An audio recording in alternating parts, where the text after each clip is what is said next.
A paz do Senhor para a igreja, amém? Peço aos irmãos que abram vossas Bíblias no livro de Juízes, capítulo 6, versículo 11 ao 16. Desde já eu quero aqui agradecer ao pastor pela oportunidade que me tem confiado nessa noite para trazer a palavra do Senhor. Amém? Juízes 6, do 11 ao 16. Diz assim: Então o anjo do Senhor veio e assentou-se debaixo do carvalho que está em Ofra, que pertencia a Joás, Abiezita, e Gideão, seu filho, estava malhando o trigo no lagar para o salvar dos midianitas. Então o anjo do Senhor lhe apareceu e lhe disse: O Senhor é contigo, homem valoroso. Mas Gideão lhe respondeu: Ai, meu Senhor, se o Senhor é conosco, por que tudo isso nos sobreveio? E que é feito de todas as tuas maravilhas que nossos pais nos contaram, dizendo: Não nos fez o Senhor subir do Egito, pois agora o Senhor nos desamparou e nos deu na mão dos midianitas.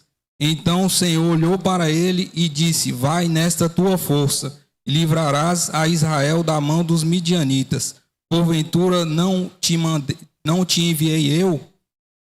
E ele lhe disse: Ai, meu Senhor, com que livrarei Israel? Eis que a minha família é a mais pobre em Manassés, e eu, menor da casa de meu pai. E o Senhor lhe disse: Porquanto hei de ser contigo, tu ferirás os midianitas como se fosse um só homem. Amém? Só até aqui. Irmãos, essa história de Gideão começa aqui no capítulo 6. E trazendo um contexto, naquela época, Israel não tinha rei. Israel era guiada por juízes. Juízes estes homens que Deus levantava para guiar o seu povo. Juízes que Deus levantava para liderar o exército do Senhor, porque naquela época havia muitas guerras, como os irmãos já conhecem a história, e Deus sempre levantava um para estar à frente do seu povo. Deus nunca desamparou o seu povo. E no capítulo 6 vai começar dizendo que Israel, ele fez mal ao que era aos olhos do Senhor. E por isso, Deus entregou Israel na mão dos seus inimigos, na mão dos midianitas. Por volta de 7 anos, eles sofreram nas mãos dos seus inimigos, porque fizeram mal aos olhos do Senhor. Mas que mal seria este? Mal este que é a idolatria. Aquele povo se corrompeu, o povo de Deus, ele começou bem, mas ao decorrer do tempo, eles foram se corrompendo, foram fazendo para si deuses, fazendo para si postes, altares de outros deuses pagãos. E Deus, vendo aquilo, não muito contente, entregou os seus inimigos, entregou o seu povo ao inimigo, com o intuito de fazer com que o seu povo caísse na real e se voltasse ao verdadeiro Deus. O povo passou a viver escondido, porque os midianitas vinham e levavam toda a sua colheita. Os midianitas, seus inimigos, vinham e roubavam todo o seu gado, as suas ovelhas, tudo que eles plantavam, os inimigos levavam tudo. Aquele era um cenário de crise, um cenário difícil, e não é muito difícil, não é muito diferente dos nossos dias atuais. Mas o que acontece? O povo clamou, de tanto o povo sofrer, de tanto o povo passar mal na mão dos seus inimigos, o povo viu que o verdadeiro Deus não era aquele, porque eles estavam sofrendo por adorar aqueles deuses. E eles clamaram o verdadeiro Deus. E aqui nós podemos tirar um ensinamento de que quando as coisas não vão bem, de que quando, não somente quando não vão bem, mas que nós devemos clamar ao Senhor. Quando nós passarmos por dificuldade, por lutas, clame ao Senhor, porque da mesma forma que Ele foi com aquele povo, Ele será conosco. Amém? E o Senhor ouviu o clamor do seu povo, porque Deus é um Deus de misericórdia. Deus poderia, se Deus fosse um Deus vingativo, Deus poderia deixar eles morrer na mão dos seus inimigos. Mas Deus fez aquilo com o intuito de fazer o seu povo entender que Ele era o verdadeiro Deus. E que Ele se achegasse o seu povo se achegasse a Ele. E ali o Senhor enviou um profeta e disse ao povo: eu fui com vocês, eu tirei vocês do Egito, eu livrei vocês dos inimigos, cuidei de vocês desde o começo, e vocês não deram ouvido, vocês se corromperam. E logo após isso, Deus enviou um anjo, o anjo do Senhor, ao juiz Gideão. O anjo do Senhor aqui simboliza o próprio Cristo no Antigo Testamento. O anjo do Senhor apareceu a Gideão quando este malhava trigo no lagar. Nós podemos observar, irmãos, que o lagar, ele não era o local onde se malhava trigo. Lagar era o local para se pisar uvas, para fazer o vinho. Mas o que acontece é que Gideão, ele estava escondido, com medo dos inimigos. E aqui nós podemos aprender com Gideão que ele foi um estrategista. Ele poderia muito bem desistir, falar: Senhor, para que eu vou plantar? Para que eu vou colher? Para que eu vou malhar se os inimigos vão levar? Mas ele não deu desculpa. Ele criou uma estratégia para poder levar o sustento para a sua família. E ele estava ali trabalhando. Ele estava ali tendo uma estratégia. Ele poderia estar escondido na caverna, como muitos, nas covas. Mas ele estava trabalhando, estava malhando o trigo no lagar. Características essas que chamaram a atenção do Senhor. Porque Deus, ele chama todos, mas Ele tem a preferência por aqueles que estão trabalhando, aqueles que estão fazendo algo na sua obra, aqueles que procuram se movimentar, não aqueles que apenas dão desculpas ou se escondem, mas Ele está procurando esses, pessoas dispostas a fazer a sua obra. E Gideão era um possível, e Deus escolheu ele. Então, se nós queremos ser usados por Deus, nós devemos nos movimentar, irmão.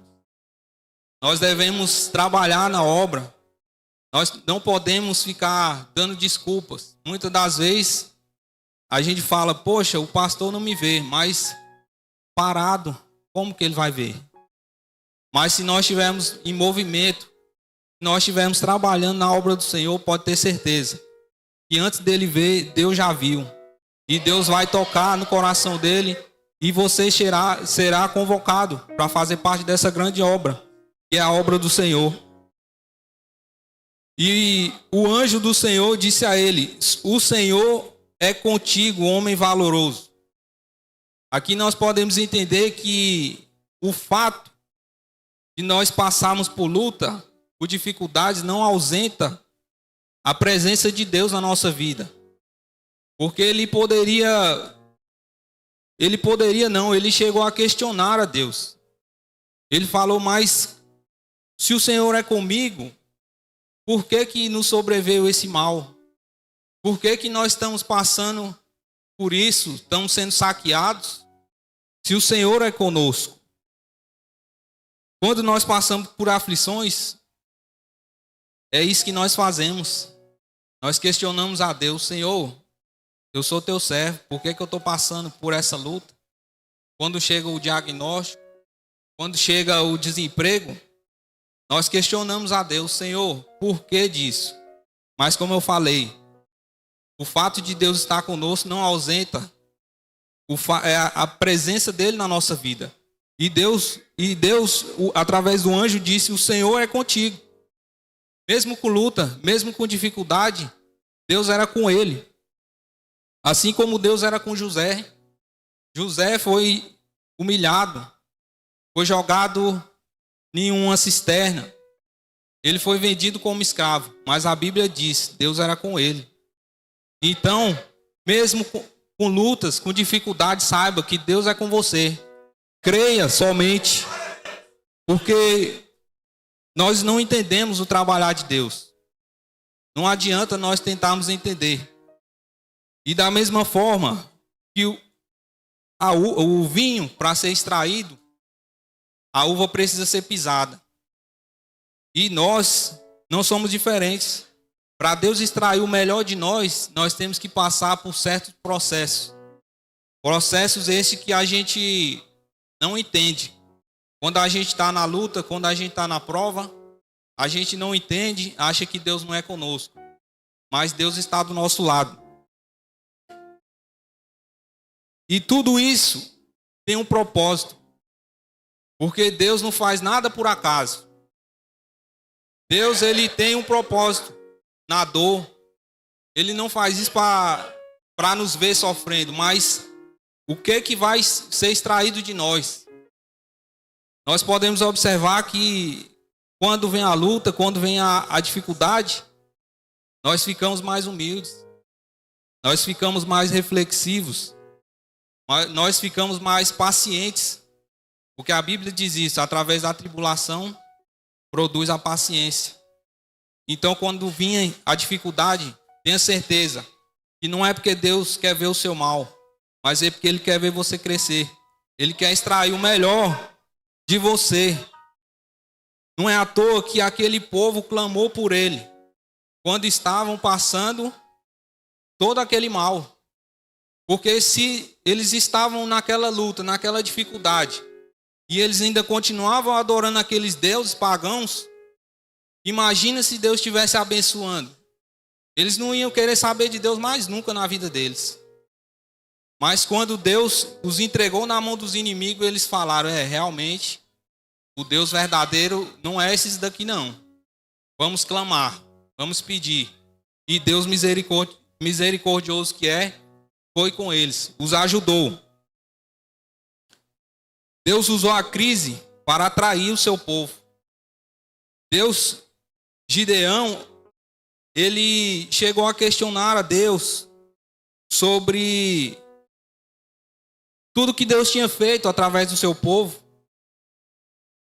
Tudo que Deus tinha feito, ele falou: o Senhor, os nossos pais falavam que as maravilhas que o Senhor tinha feito, tudo que o Senhor tinha feito, e agora nós estamos passando por isso.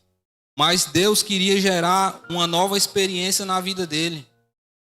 Porque ele estava falando de experiências que ele ouviu falar. Mas Deus queria dar uma nova experiência para ele, para que ele contasse a sua própria história. E isso também acontece conosco. Deus permite nós passarmos por dificuldades, por provas, para que isso gere experiências para a nossa vida, para que nós possamos levar, para que nós possamos ensinar, para que nós falar: eu também tenho uma história. Eu não vou falar apenas da história do meu irmão, do milagre que Deus fez na vida do meu irmão, mas vou falar do milagre que Deus fez na minha vida. Amém? Mas devemos ficar firmes. Devemos continuar. Eu vou ler aqui uma passagem que está em 2 Coríntios, capítulo 12, e vai ressaltar isso que eu estou falando para os irmãos. Capítulo 12, versículo do 7 ao 10. E vai dizer assim: e para que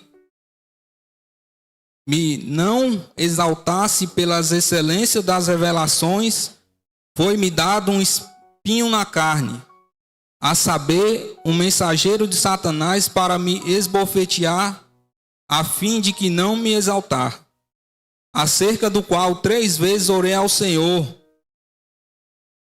para que se desviasse de mim. E ele me disse: a minha graça te basta, porque o meu poder se aperfeiçoa na fraqueza. De boa vontade, pois me gloriarei nas minhas fraquezas, para que em mim habite o poder de Cristo. Pelo que sinto prazer nas fraquezas, nas injúrias, nas necessidades, nas perseguições, nas angústias, por amor de Cristo. Porque quando estou fraco, sou forte. Amém? Deus, Paulo orou por 3 vezes, clamou por 3 vezes. Ele foi acometido de um espinho na carne.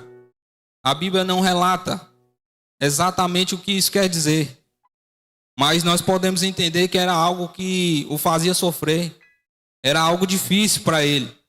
No entanto, que ele pediu a Deus que tirasse aquilo dele. Mas aqui nós vamos, através do texto que eu li, nós vamos entender que Deus não fez o que ele pediu, mas deu o que ele precisava. Deus não tirou o espinho da carne, mas Deus o consolou. Deus explicou para ele o motivo de aquele espinho estar ali. Porque por 3 vezes ele orou. Não foi 1, não foi 2, não foi 3. Isso quer dizer que ele perseverou. Até ele alcançar a resposta de Deus, ele teve que perseverar. E quando Deus respondeu, não foi a resposta que ele queria. Porque ele pediu para Deus que tirasse o espinho. Mas Deus falou: não. Esse espinho tem um propósito. Esse espinho não está aí à toa. Então, o que nós possamos entender? Que mesmo que Deus não tirou, mas o consolou, explicou, e ele disse: sinto prazer. Agora, eu glorifico a Deus pelas lutas que passo, pelas injúrias que passo. Por quê? Porque ele entendeu. Mesmo ele sofrendo, ele assumiu para si aquela dor e entendeu o propósito de Deus, o que Deus queria fazer através daquele espinho. E que nós venhamos entender, que nós não venhamos questionar a Deus pelos processos que nós temos que passar na nossa vida. Não importa a luta que você está passando, tenha certeza disso. Deus é contigo. Fica firme. E voltando aqui para o texto original, o anjo do Senhor disse a Gideão: homem valoroso, que quer dizer homem valente. Mas como ele pode chamar aquele homem de valente se ele estava se escondendo? Mas Deus, pela sua onisciência, pelo seu poder, já sabia tudo o que ia fazer através da vida dele. E por isso Deus não falou com ele de uma forma negativa, pejorativa, mas Deus o elevou, Deus o encorajou, dizendo: homem valente. Porque Deus não vê como o homem vê. Por mais que o homem olha o exterior, mas Deus vê o coração. Deus sabia o que estava no coração de Gideão. E por isso Deus disse: homem valoroso. O verso 14 e verso 15 vai dizer: então o Senhor olhou para ele e disse: vai nesta tua força e livrarás a Israel da mão dos midianitas. Porventura não te enviei eu? E ele lhe disse: ai meu Senhor, por que? Com que livrarei a Israel? Eis que a minha família é a mais pobre em Manassés, e eu o menor da minha casa. Gideão era um improvável.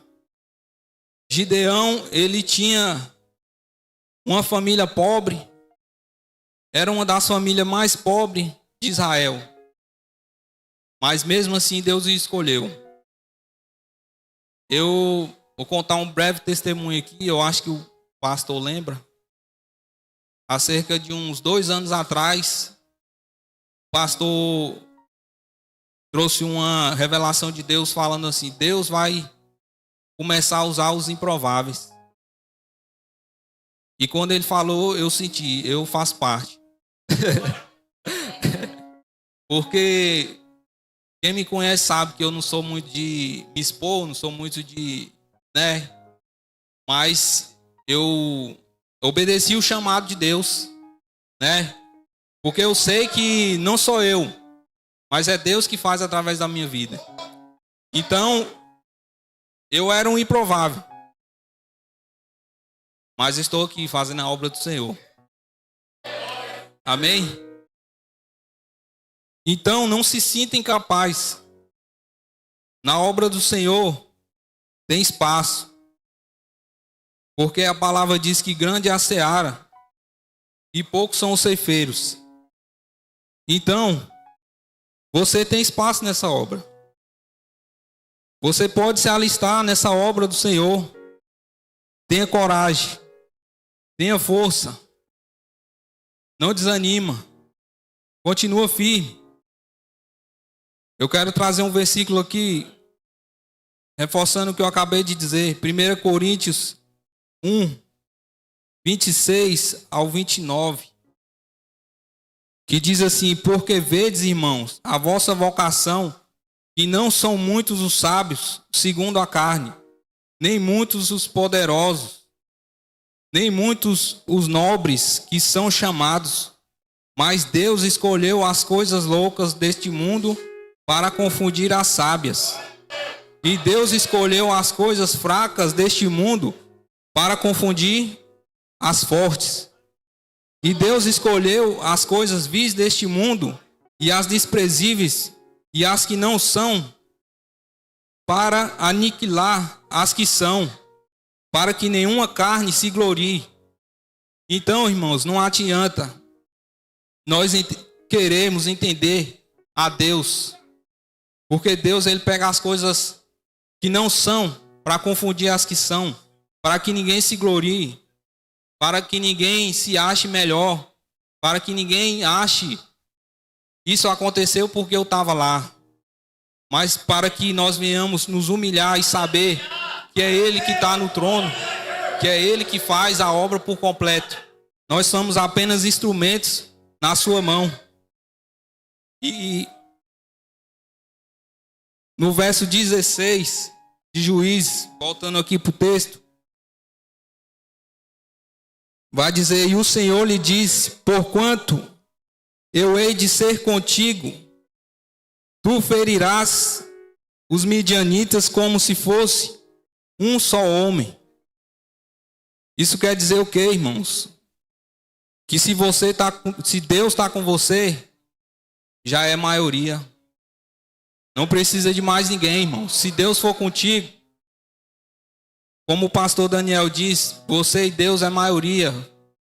Se tiver mais um, é covardia. Então, creia, irmãos. Se Deus está contigo, não importe. Muitas das vezes, lutas, nós passamos sozinhos. Nós olhamos para um lado, olhamos para o outro e falamos: cadê fulano, cadê o pastor, cadê ciclano? Mas tem coisa, irmãos, que é você e Deus. Não adianta. Porque Deus quer revelar o seu poder. Deus quer revelar de uma forma diferente a você. Então não desista. Continue firme. E mais adiante no texto, Gideão vai pedir alguns sinais para saber se Deus era realmente com ele. E Deus assim o fez. Deu os sinais que ele pediu.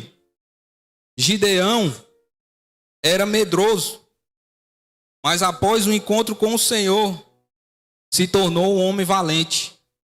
Ele estava escondido. Ele estava com medo. Mas após o Senhor se revelar a ele, ele se sentiu forte. Ele se sentiu valente. Isso é a diferença que faz a presença de Deus na nossa vida.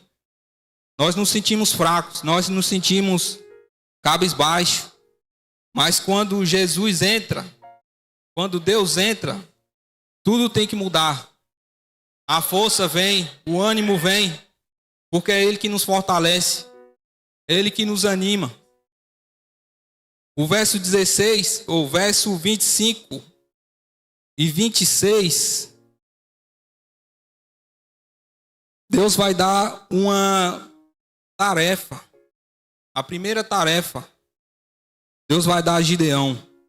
25 e 26. E aconteceu naquela mesma noite que o Senhor lhe disse: toma o boi do teu pai, a saber, segundo o boi de 7 anos, e derriba o altar de Baal, que é do teu pai, e corta o bosque que está ao pé dele, e edifica ao Senhor teu Deus um altar no cume deste lugar forte, num lugar conveniente.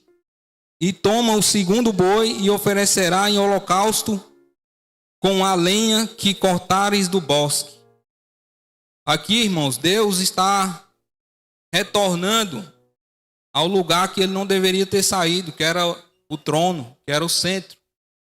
Porque Deus está falando: eu cheguei, então tira esses ídolos daqui. Quando Deus chega, irmãos, o mal tem que sair. Quando a luz chega, as trevas têm que sair. O pecado. Quando você aceita Jesus, quando você vem para Jesus, saiba que o mal tem que sair da sua vida. Não adianta você querer esconder de alguém, do pastor, de quem quer que seja. Você vai estar apenas se enganando a si mesmo. Vai estar perdendo o seu tempo. Quando você vem para Jesus, irmão, o mal tem que sair, o pecado, a idolatria que aquele povo cometia, tinha que sair. E Gideão, ali após o encontro com Deus, já um homem valente, ele não hesitou, ele obedeceu e fez o que Deus estava mandando ele fazer. No verso 34 e 35, vai dizer: então o Espírito revestiu Gideão, ao qual tocou a buzina, e os abiesitas se juntaram após ele, e enviou mensageiros por toda a tribo de Manassés, que também se convocou após ele. Também enviou mensageiros a Azé e a Zebulon e a Naftali, e saíram-lhe ao encontro. O Espírito Santo tomou Gideão, ele tocou a buzina e convocou soldados. E vieram ali 32 mil homens para guerrear contra os inimigos, contra os midianitas. No capítulo 7, versículo 2 e 3, vai dizer o seguinte: e disse o Senhor a Gideão: muito é este povo que está contigo, para que eu dá os midianitas em sua mão, a fim de que Israel não se glorie contra mim, dizendo: a minha mão me livrou. Agora, pois, apregoa aos ouvidos do povo, dizendo: quem for covarde e medroso, que volte e vá-se apressadamente das montanhas de Gileade. Então voltaram do povo 22 mil e ficaram apenas 10 mil. Então tinha 32 ao total. Mas Deus disse a Gideão: tem muita gente e eu não quero vencer com esse tanto, porque senão eles vão se ensoberbecer, eles não vão entender o que eu estou querendo passar para eles. Que a confiança deles tem que estar em mim e não neles. Então Deus manda a Gideão dizer que os covardes voltassem, os medrosos voltassem. E desses aí voltaram 22 mil. Isso quer dizer que Deus, irmãos, ele não vai contar com covardes e medrosos. Deus, ele busca homens corajosos, homens que não desistem, porque o covarde, na hora que começar a batalha, ele vai correr, ele vai deixar na mão. Mas os corajosos não, vão até o fim. E Deus não trabalha com medrosos, nem com covardes. Deus provou a fé de Gideão, porque Com 32 mil, Gideão talvez poderia pensar, dá para vencer. Apesar de ser meio difícil de acreditar, porque o inimigo tinha 135 mil homens. Mas mesmo assim Deus enxugou. Deus provou a fé de Gideão. E ele continuou crendo. E Deus ainda falou ainda mais. Ainda tem muita gente. Vamos enxugar mais esse negócio. Peça a eles que vão beber água no rio. E aquele que eu falar que vai continuar, ele vai. Mas o que eu falar que vai voltar, irá voltar. E ali Deus disse a ele, aqueles que beberem de uma forma que não perca a atenção, não baixe a guarda, esses você vai levar. Mas aqueles que de uma certa forma se dispersar ali, se abaixar e não se atentar ao que está acontecendo ao seu redor, pode mandar voltar. E ali voltou mais 10 mil, ficando apenas 300. Muitas das vezes Deus vai pedir para nós fazermos coisas sem lógica. Mas o nosso papel é obedecer a Deus, porque se Ele está falando, Ele sabe. Nós não sabemos nem o que vai acontecer daqui a pouco, mas Ele já viu o nosso futuro. Então, nós devemos crer, nós devemos obedecer a sua voz. Por mais que seja uma loucura, faça, obedeça. Talvez coisas como perdoar quem te feriu, você pode pensar, como que eu vou perdoar se ele que me feriu?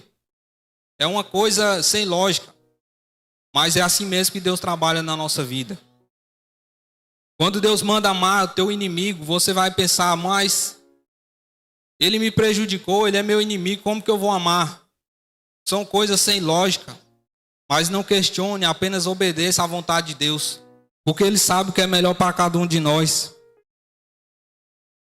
Porque o Evangelho, para aquele que perece, é loucura. O homem que vai de mal a pior, ele vê, você está perdoando aquele que te ofendeu, ele vai ficar escandalizado, porque o Evangelho, para quem se perde, para quem está no mundo, é loucura. Mas para nós é o poder de Deus se manifestando na nossa vida. Coisas que Deus pediu, improváveis. Deus pediu a Naamã que mergulhar 7 vezes no Rio Jordão para ser curado de uma lepra. Como que um homem vai entender uma coisa dessa? Mergulhar 7 vezes. Mas ele fez e foi curado, porque obedeceu. Josué arrodeou 7 vezes as muralhas de Jericó. E ele venceu. Muitos talvez questionariam, mas isso é loucura. Mas para Deus não é loucura. Deus, Ele sabe o que está fazendo. O nosso papel é obedecer. E assim nós seremos mais que vencedores. Não se iluda com o pouco que Deus colocou na sua mão. Tinha apenas 300. E aqueles 300 foi o suficiente, porque Deus estava com ele. Porque se ele tivesse 300 mil e não tivesse Deus, não ia adiantar de nada. Mas como ele tinha apenas 300 e Deus estava com ele, foi o suficiente. Deus tinha um plano na vida daqueles 300. Homens corajosos, homens que não se dispersaram. Homens que se colocaram à disposição da batalha. E Deus usou eles de uma maneira sobrenatural. E como Gideão venceu, nós também venceremos. Se nós aplicarmos essas coisas que ele fez, a Bíblia serve para nós de exemplo. Nós olhamos para a palavra e seguimos. A Bíblia é nosso manual. Se nós fizermos o que aqueles homens fizeram, nós também vamos vencer, porque já é comprovado. E já trazendo, finalizando, Peço aos irmãos que coloquem de pé. Fazendo uma recapitulação de tudo que eu falei. Talvez você possa estar passando por uma situação difícil. Mas creia somente. Faça como aquele povo. Clame ao Senhor. Não vá atrás de quem não pode te ajudar. Vai aonde está a solução do problema, que é Jesus, que é Deus. Não perca seu tempo. Não se prostre, não se esconda. Continue trabalhando. Continue se movimentando, fazendo aquilo que Deus te ordenou. Não pare. Por mais que o que Deus te mandou fazer seja loucura, apenas faça. Obedeça. Não tente entender, porque ninguém explica Deus, como diz o hino. Ninguém explica Deus. Apenas obedeça. Não se iluda com a quantidade. Se Deus está com você, você já é maioria. Então, essa palavra que Deus colocou no meu coração. Deus é contigo. Não desista. Creia somente. Permaneça firme. Seja forte. Seja corajoso. E Deus vai fazer uma grande obra na sua vida. Amém? Eu agradeço minha oportunidade. Em nome de Jesus.